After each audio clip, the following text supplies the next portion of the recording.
Hey, what's up, guys? Welcome to my channel, Edward Clemens, and me, Clemens. Yeah, okay. So, do you know, guys, what am I going to do today? Yeah, I'm going to explain about Demak Sultanate. And shout out to Mr. Ferry who gave me this project. Okay, let's start the video. Enjoy! And guys, don't forget to subscribe and like this video. Thank you.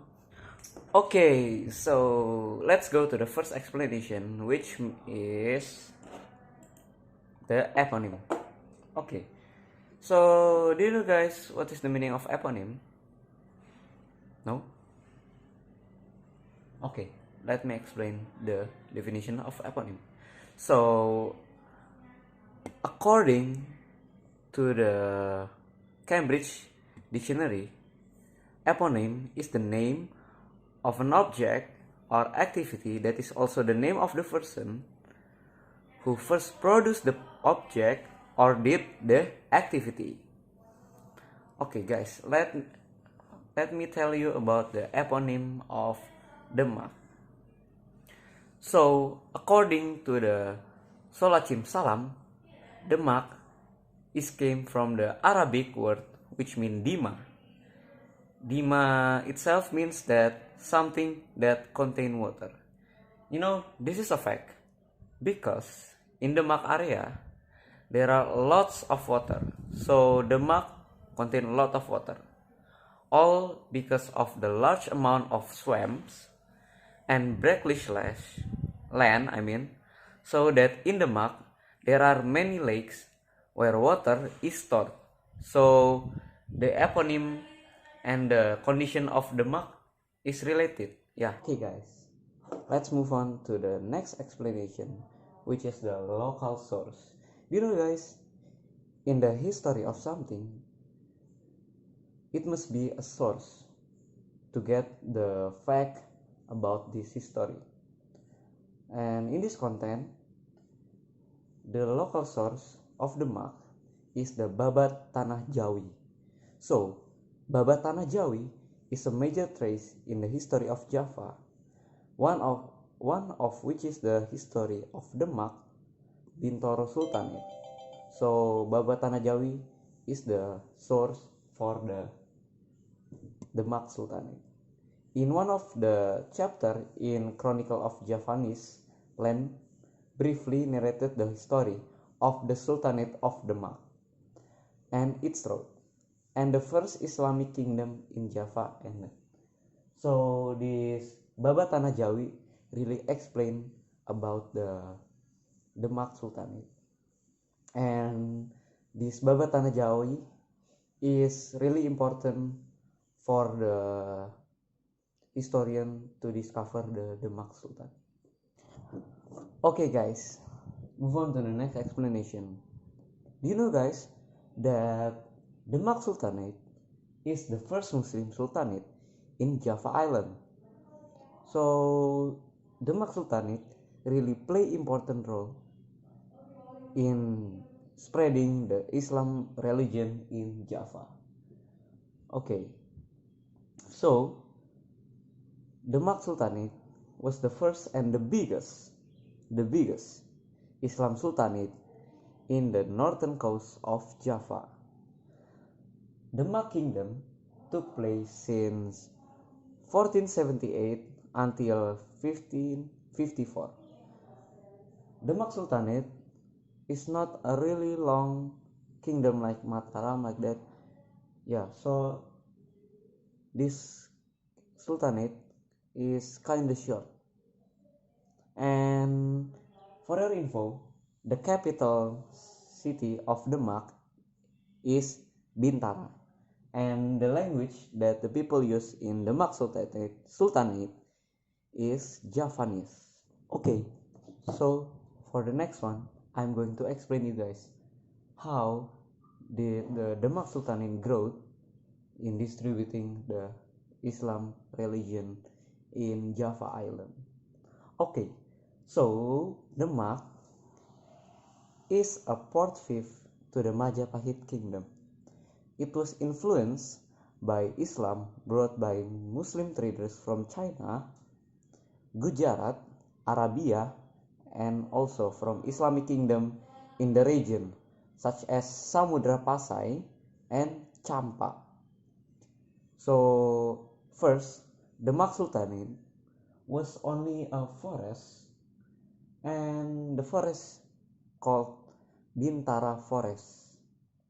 Then the forest became pesantren and developed into Demak Sultanate by the reign of Raden Patah. So Raden Patah really plays important role in the growing of Demak Sultanate. Okay, so next I'm going to explain you guys about Raden Patah. So here's the picture of Raden Patah. As you can see, so handsome like me. Okay, so do you know guys that Raden Patah was the first sultan in the Demak Sultanate? He reigned from 1478 until 1518, and he was the son of Kertabumi Brawijaya V and Queen Champa from Tiongkok. He is the one who developed Demak, became a trading port and the center of spreading Islam in Java. So Raden Patah really plays the important role during the Demak Sultanate. And Raden Patah is the one who expand the Demak Sultanate until the Sunda and the Malacca. Okay, let me give you one fact about Raden Patah. Do you know guys, when Raden Patah was still in the womb of Queen Champa, he was given by his father Kertabumi to Arya Damar, which is the king of Palembang. And when Raden Patah was adult, he was asked by his father to continue his reign in the Palembang, but Raden Patah don't want to continue the Palembang kingdom, so he went to the Java Island with a ship that is a trading ship like that, and he arrived in Surabaya, and in Surabaya he became the student of Sunan Ampel, and during that time he tried, and in that time is the beginning of the growth of Demak Sultanate. Let's move on to the next explanation, which is the Expedition 1 and Expedition number 2. So guys, if we are talking about the Sultanate or the kingdom, there is something related with war. Of course, there is war in the Sultanate or kingdom, during the kingdom or the Sultanate. Okay, so during the Demak Sultanate, there is the Expedition 1 and Expedition 2. So the first expedition was led by Raden Patah, and the mission in Expedition 1 is to defeat the Portuguese soldiers that invade Malacca that time. And there is something happen with the way to the Malacca, and the mission was failed. And the second expedition, which was led by Pati Unus. So Pati Unus that time was already become the Sultan of Demak, because during the time Raden Patah died, and Raden Patah was changed by Pati Unus, and Pati Unus was the son-in-law of Raden Patah, and Pati Unus reigned from 1518 until the 1521. During the expedition 2, Pati Unus failed to defeat the Portuguese again. Even though the expedition failed, it shows how strong the Demak Sultanate is in the sight of the Portuguese. Okay, now I'm going to explain you guys about the golden era. Guys, if we are talking about the kingdom or the sultanate, there is something related. There will be the era when it is high and when it is low. So the high era it's called the golden era, and the low era it's called the setback. And now I'm going to explain you guys about the golden era in Demak Sultanate. So the golden era in Demak Sultanate is under the reign of Trenggana. During his reign in Demak, Sultan Trenggana has dominated Sunda Kelapa from Pajajaran and to banish the Portuguese army that would land there. So the event happened in 1527, and also during the Sultan Trenggana, he also conquered almost all the Pasundan, which is the West Java, in the 1528 until the 1540, and the former of Majapahit territories in East Java, such as Tuban 1527, Madura 1528, Madiun 1529, Surabaya and Pasuruan 1527 until 1529, Kediri 1529, Malang 1529 until 1545, and Blambangan, the last Hindu kingdom at the eastern end of Java Island, in the 1529 until 1546, and Trenggana died in 1546 when he won to defeat Blambangan, and Trenggana was changed by Sunan Prawoto. So during his reign, he really plays the important role in spreading the Islam religion in Java Island. So he already spread the Islam religion to many regions in Java. Okay, next I'm going to explain you guys about the setback in the Demak Sultanate. Okay, so the setback in Demak Sultanate was reigned by Sultan named Raden Mukmin. So during his reign, the capital city of Demak, which is based in Bintara, was moved to Mount Prawata. Therefore, Raden Mukmin came to be known as Sunan Prawata. As the king of Demak, Sunan Prawata was considered weak, especially in politic matters. One proof that Sunan Prawata prefers the way of life as a cleric rather than as a king. This expression is in line with the notes of Manuel Pinto from the Portuguese. According to Pinto, Sunan Prawata plans to put all Javanese and Incan in power like Turki Sultan. But in reality, Sunan Prawata plan only stop as a plan, so it is not continue. So then he died because was killed by Arya Penangsang followers. Then when the death of Sunan Prawata is changed by the Arya Penangsang as the Sultan of Demak Sultanate. Then the next, the Arya Penangsang died because was killed by Jaka Tingkir.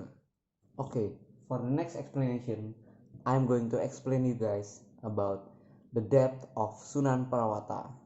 So in this explanation, I took from the Historia as a source. So, here's the story. One day in 1549, Jipang King Arya Penangsang gave a comment to Ki Rangkut. So Ki Rangkut is Arya Penangsang followers. His comment is to kill Sunan Prawata. Ki Rangkut accept the comment. Then he received a kris named Kiai Satan Kober. When he arrived in Demak, Sunan Prawata was sick and leaning on his consort. Ki Rangkut confessed the intention of his return. I am an envoy to the Prince Arya, told to kill my lord, said Ki Rangkut. Please, but let me alone you kill, said Sunan Prawata. Ki Rangkut then killed Sunan Prawata, who also injured his wife. Sunan Prawata was furious and drew his kris to Ki Rangkut. Ki Rangkut's skin is scratched slightly. However, the scratch of the kris is quite a dead villain. Sunan Prawata and his consort died.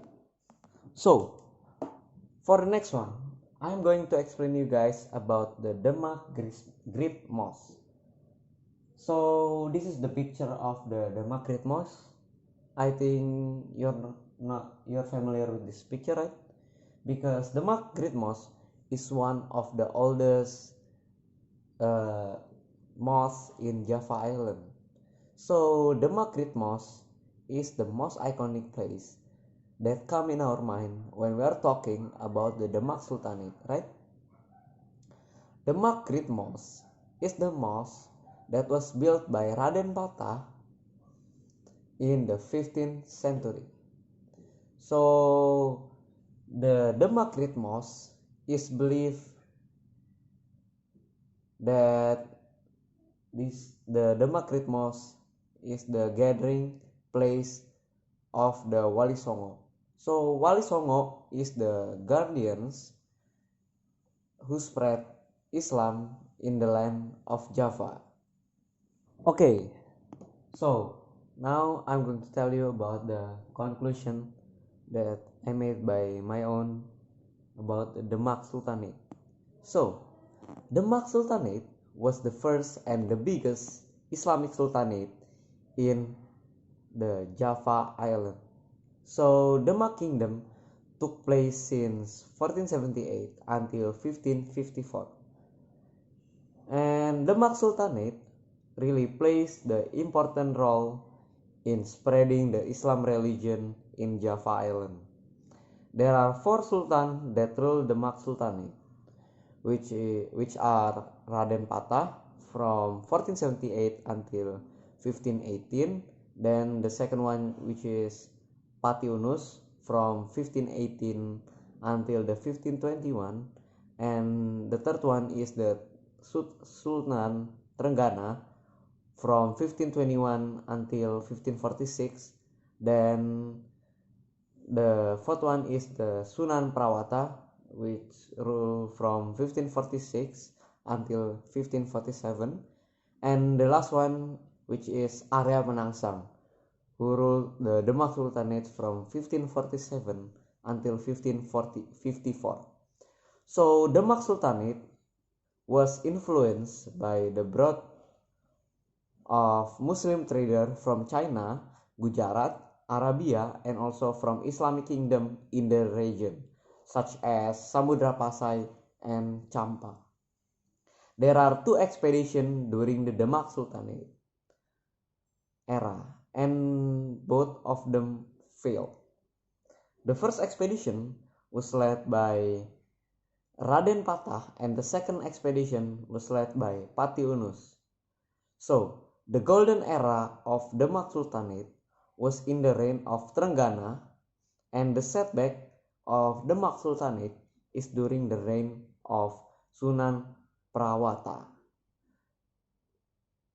The cause of Sunan Prawata death is the followers of Arya Penangsang, whose the name is Ki Rangkut. Then because of the death of Sunan Prawata, Arya Penangsang became the Sultan of Demak. Then he died because was killed by Jaka Tingkir. Then the most iconic place of Demak is the Demak Great Mosque. So that's all for the conclusion. Alright, so before I end this video, let me give you some trivia. So the first question. So if you can answer this question, you may comment on the comment below. Okay. So the first one. Explain the spreading in Demak Sultanate. Okay. And the second one. Who killed Sunan Prawata? And the third one. Why Raden Patah went to Malacca? So what's the mission of Raden Patah went to Malacca? And the fourth question is, who expand Demak Sultanate until Sunda and Malacca?